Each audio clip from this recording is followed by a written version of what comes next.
Greetings, dear ones. I'm Craion of Magnetic Service. The group in the room sits almost in the shadow of the Pleiadian node called Mont Blanc. And it's not an accident.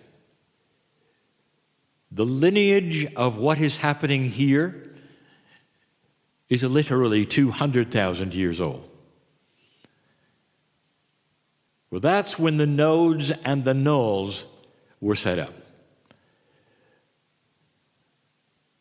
Dear ones, if you're listening to this and not in the room, there'll be a tendency for you to turn it off, perhaps to roll your eyes and think these poor, foolish, esoteric folks have bought into this nonsense. And I want to address that. The channeling today will be filled with reality shifting. Information about physics, which is appropriate since what this is as a node is physics. There'll be instructions for Yai. There'll be information about the null that matches the node and about what you're doing here. The reality that you have, esoteric one, dear old soul, is different from many. Reality is a changing state. There is no reality which is truth. For your reality changes every single time you make a new discovery about you, yourself, your planet, physics in general, or the universe. It's a moving target. And right now, dear ones, you have moved beyond where most people are. I would like to tell you about the choir. The tones that you sing are connected to the grid. They are not necessarily heard by the mountain. They are connected to the grid. There is an association, a relationship between the parts of everything. It is transmitted through your intent and consciousness to all of the nodes and the nulls on the planet, not just the one that you sit next to. There is a relationship between this web of nodes and nulls and the planet itself. There is a relationship that is a multidimensional one between these nodes and nulls and another planetary system which set them up.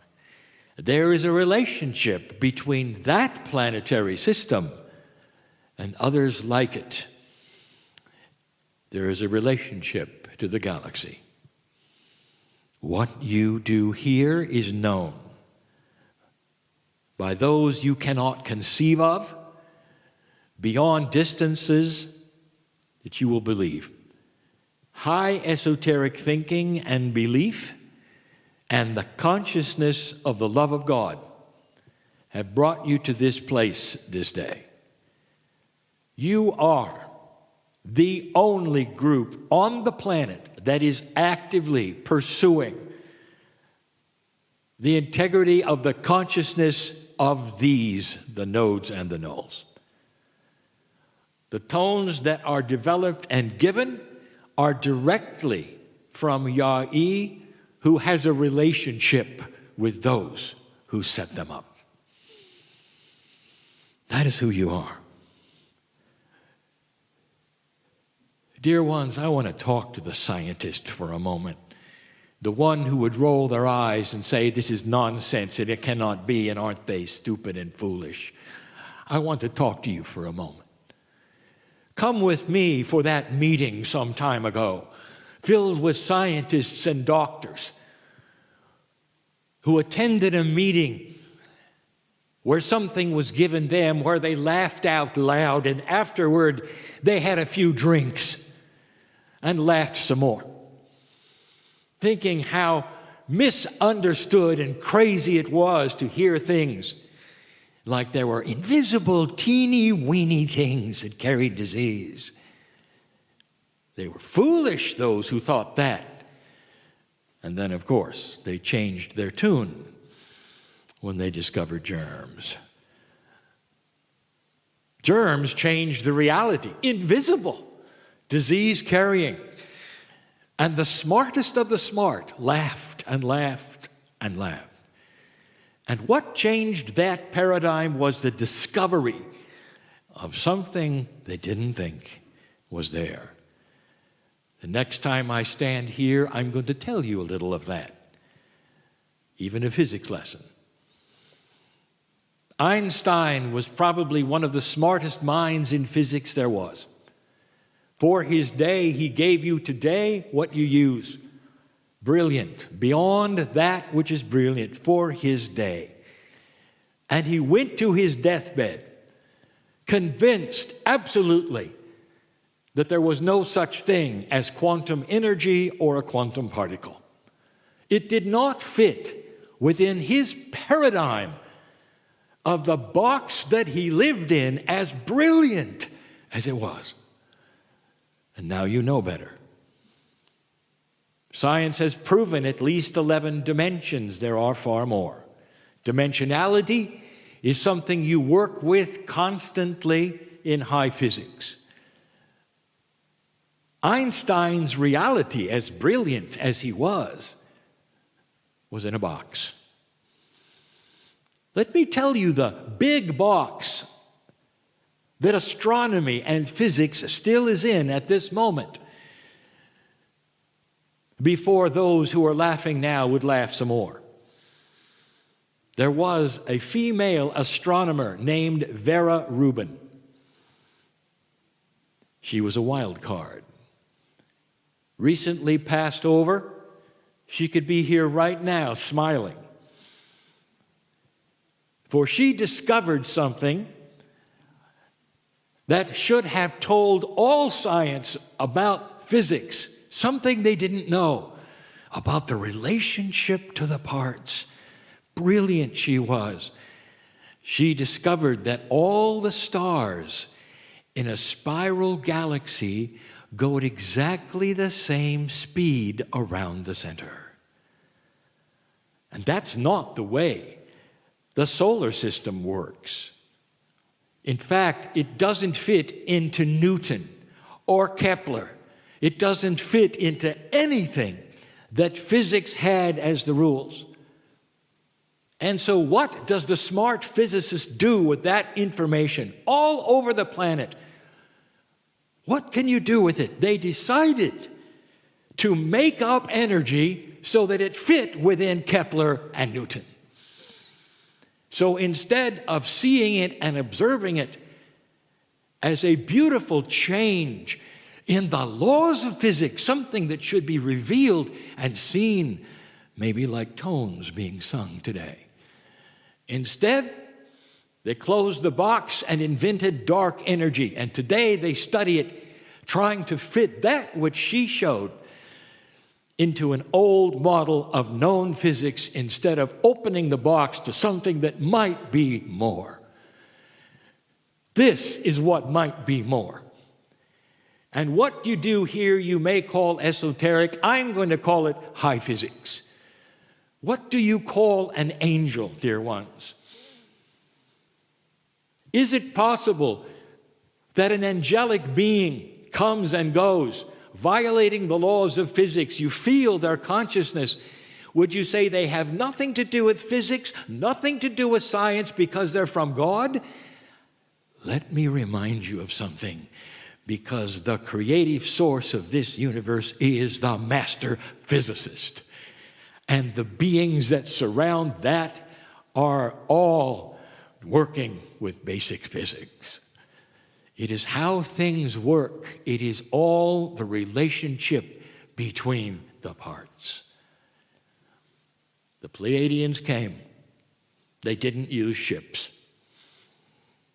They existed far, far longer than life on your planet.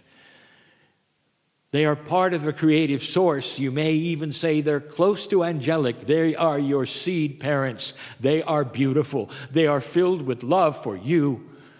It is the creation story of the planet. It is why you have 23 instead of 24 chromosome pairs. That is what you're dealing with today, not just an esoteric time of singing. So as you begin the tones today, I want you to look at the beauty of the signals that go out and what they mean to those who would hear in whatever way they hear. The Pleiadians, almost pure consciousness, faster than the speed of light because consciousness has no mass. And they arrived here on purpose, on time, and eventually met Yai. Dear ones, it may sound odd to those who have never heard it. Someday, I promise, your reality will shift on this subject. Let the tones begin.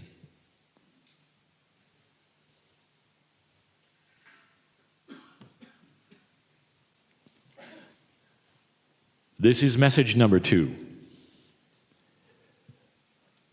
And if you take a look at the meanings in numerological terms, 2 is duality. It's also polarity. It fits in to this message. Dear ones, I have permission from Yai to give you science, even at a choir. And I'm going to. I'm going to give you in this message some of the attributes of physics that I have not mentioned before, that hopefully will open the reality box of any scientist listening to this. If you can open the belief system you have to the unknown, or think differently about things, this will be for you. The mountain around you, Blanc, it sits there, but not alone. It is a node. But what you don't understand, it's only a node because of the relationship to all that is with it. There's nothing inside of it. Don't dig it, expecting to find a Pleiadian. Dear ones, there is nothing a human can do to make this land more sacred than it is. Are you listening? Humans can open portals all they want to, as if it wasn't already one. You do it for your own intent. The mountain sees you. Gaia sees you. There is gratitude, but you're really not improving things. Go ahead and dig a hole and put your crystal in the mountain. Stand, chant to it, and feel good. Did you know that the mountain is crystalline by itself? So all you have done is give it intent. Gaia sees you. Gaia thanks you. It changes nothing. It doesn't change the relationship that it has, which is multidimensional, to all of the things around it. It's far bigger than anything one or two or even a group of humans could do to change it.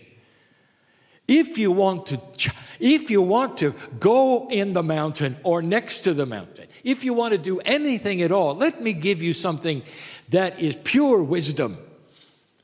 Call upon the ancestors that were here for their wisdom.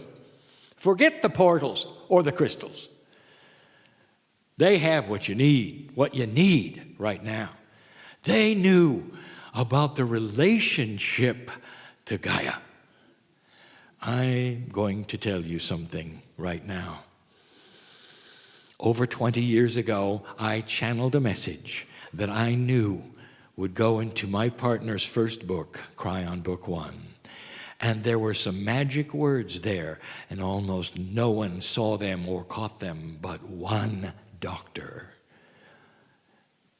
Ovakaitis read the book like we knew he would, saw the words, and called my partner. And the words were this: at the heart of disease, all disease, is the relationship between the parts. It started the relationship between my partner and the doctor.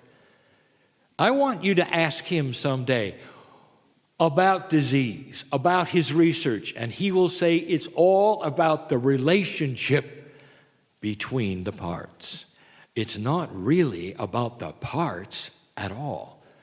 What is the parts' relationship to each other, or to consciousness, or to the Akash? All of these things, it's the relationship, not the parts. There is so much to give you here, dear ones. Let's go back to Vera Rubin. She saw that all of the stars went around the center at exactly the same speed, violating all of the rules of known physics given to you by Kepler and Newton.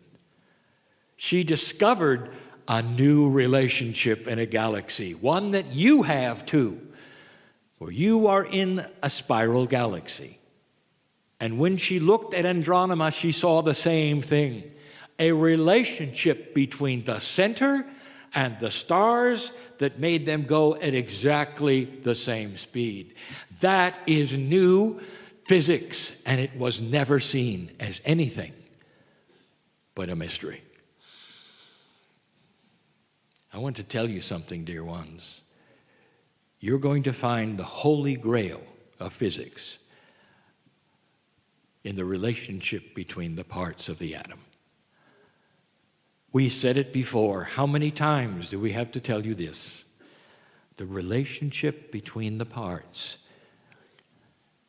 will then tell you how to manipulate the result. If you could see the electron haze and the space that is not empty, between that electron haze and the nucleus, and can see the patterning there, it would astonish you. The relationship between the parts will let you manipulate physics and give you all the discoveries of what the parts do.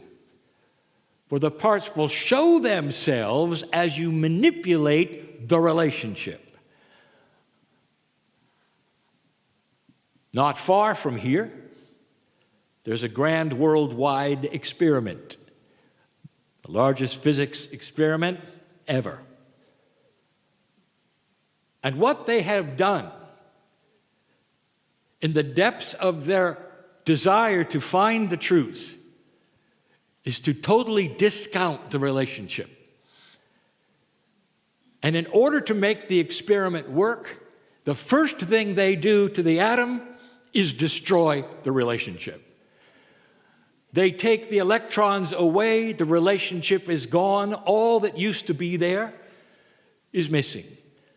They even know that the electrons create magnetism in their own way. They don't care. They take them away. And they take a part they want to examine because it is steerable with magnetics. And then they enhance the size of the part so they can see it better, not understanding that it is not a normal part anymore. It's simply one that is bigger so they can see it.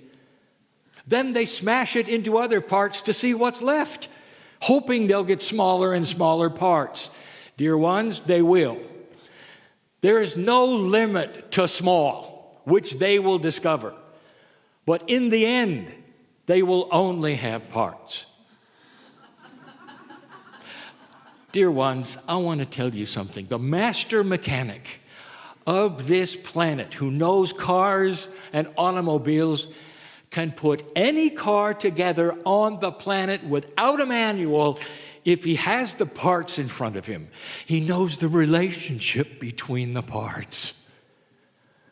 A master plumber is not about pipes. It's about the relationship of pressures to pipes, to waters. Pipes are just parts. The big experiment, not far from here, would be almost like this. There is a mystery how a bee flies. Bees are too heavy, it would seem, to fly as well as they do. Imagine a group of scientists saying, we must discover how a bee flies. And so the first thing they will do is tear the wings off the bee. Then they will cut the bee up to find a part that is most promising. Then they will enhance that part in an abnormal way and crush it with other parts to see what's left. They will never understand how the bee flies. You must study physics as it exists. You must understand that the relationship within one atom is the whole story. The relationship between the parts is the magic. The parts are simply mortar and brick. You will see many parts do many things, but until you understand the relationship between them, you'll have nothing. Some of you sit there and you're beginning to feel the relationship you might have, not to the mountain, but to the galaxy. Because you are literally tickling the relationship of atomic structure in ways that you are unaware of, that speak so far away, beyond the speed of light, because you are actually manipulating physics, not even knowing it, with consciousness that's connected to everything. I'll be back.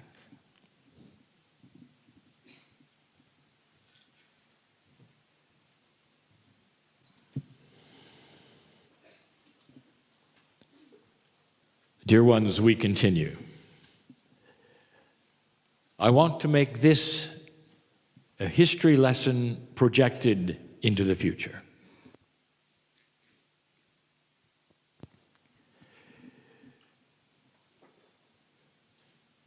Life on this planet is extremely young.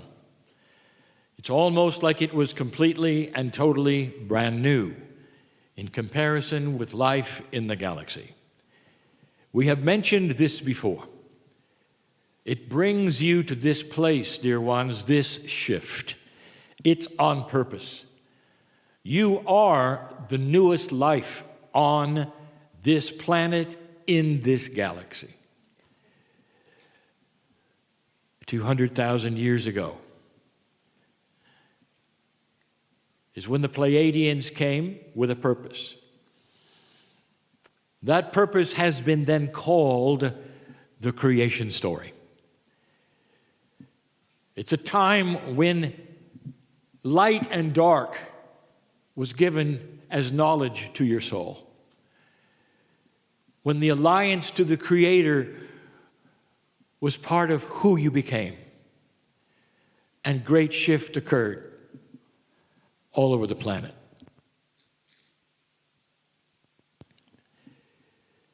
It took 100,000 years to even begin the process because of something we have discussed before. Dear ones, nature, specifically mammals, create variety. And humans were no exception. There were more than 20 kinds of humans that had to be then culled down to one. Through biologic reference physics that took place 100,000 years, and now you have one kind of human to deal with. You might question that, and you would say, really, is that truly what took place? This particular phenomenon has been noticed by biologists, archaeologists, even notated in one of your prestigious magazines in the year 2000, asking the question on the front cover. There were at least 17 kinds of human beings 100,000 years ago, and only one now. It is counterintuitive to the way nature works. It was on purpose, so that it would deal with one kind of human, one kind of soul. It took another 100,000, dear ones, to bring you to where you are. In those years, in the beginning years, the ancients started to see something in the skies that was something that led them to prophecy and science. The stars is all they had to look at. They built observatories, and they started to notice that the earth goes around the sun. Long before Galileo gave that to the planet, the ancients knew that. Artifacts have been discovered that are thousands of years old, showing parts of the known solar system. They knew. And they also started tracking something interesting, that the earth did not spin perfectly. It wobbled a little. They were smart, dear ones. They computed trajectories, angles, vectors, and over time what it meant. They knew about the precession of the equinoxes. They figured when the start and the stop of the wobble would take place, and prophecy was developed around it. Thousands of years ago, they knew about 2012, that which is what you now have as the center, the end, and the beginning of the new wobble. They knew of the timing of it. Dear ones, it is etched in the calendars of the Maya, the Toltec, the Aztec. It is written on the Hopi Indian rocks. It is part of the Lakota in the feathered serpent journey. All over the planet, they had seen the same thing. And all over the planet, the prophecy was similar. If you passed this marker that was seen in the skies, humanity would begin to evolve in a way it never had before. We've said it's almost like getting the children out of the playground and having an evolution to the point where they would start understanding who they were. Compassion would start building in a way it never had. Not just intelligence, but an evolution of the relationship to the creative source. You are celebrating that. 21 December 2012, in the time zone of Hawaii, is when you chose to have the first choir that would raise the voices of a few tones and then literally touch the network that we have said is the relationship between the parts. Wake up that which was the nodes and the nulls to start the process and send the signal to the rest of the galaxy that you had made it and you were going to begin to evolve. Listen, to begin to evolve. You have now been at this for 5 years. And when I say at this, I mean humanity has simply only awakened to this. The timing of the precession was set by the mathematics of the ancients, not by Cryon. To precess through the stripe in the sky, which is what you call the Milky Way, takes approximately 36 years. 18 years into it, 18 years out.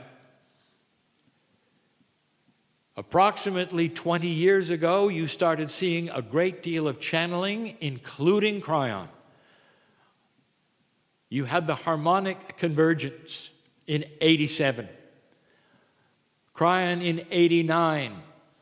My partner learning what it was all about, so that when that 18 years prior came, the channeling was clear. There would be no Armageddon, and there wasn't.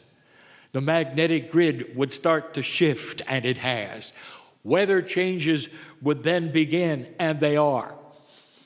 All of these things to get you to understand the prophecies were correct. You are sitting here with the tones because of this history.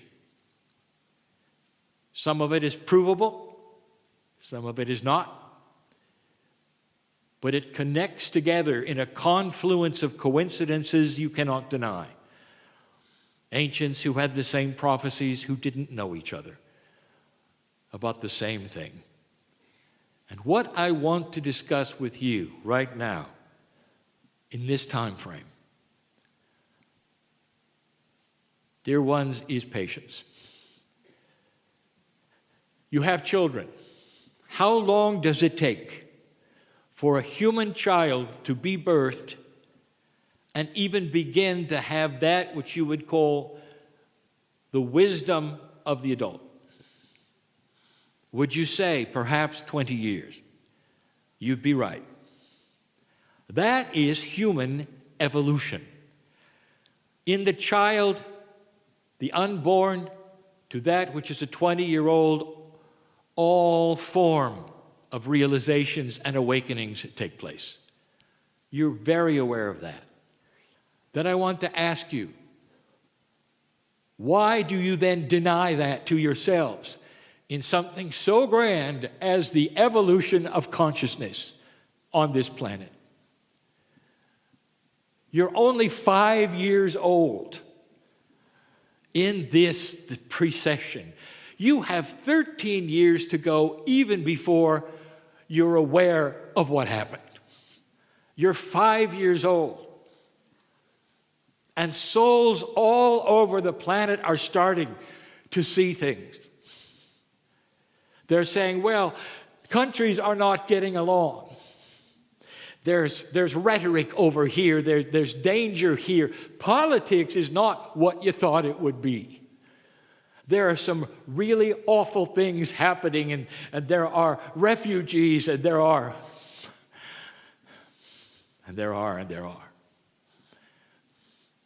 And so you've come to the conclusion that the earth is doomed. Dear ones, let me give you an example. You're 5 years old. You just dropped your ice cream cone. And it's the end of the world. I want you to give yourself some credit. Change requires these kinds of things. It's not an instant magic wand that comes down and makes everything wonderful. Generations may have to pass before humanity starts to discover the compassion of itself. It grows slowly.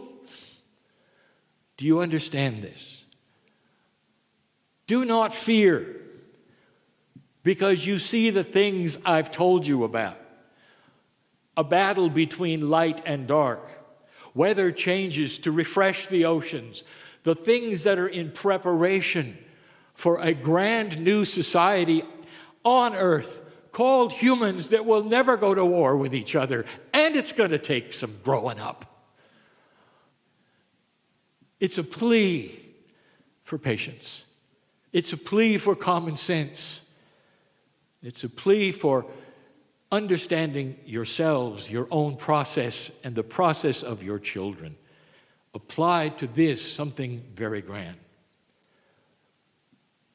The 18 years past the precession, you're only 5 into it. It's a beautiful time of reflection, and it starts the change. You're not going to see the results even start to begin for another 13. But you're an old soul, and you figured it out, and you're in this room because of it. You're trying to be the one to help the portals that are called nodes and nulls start to open. You call them portals, you don't know. They're not. They're relationships to you, to the grid. And it takes time. 7 choirs. And we don't even have the nodes and the nulls matched up with each other fully yet. These things take time. Do not despair. Do not decide that the end is near.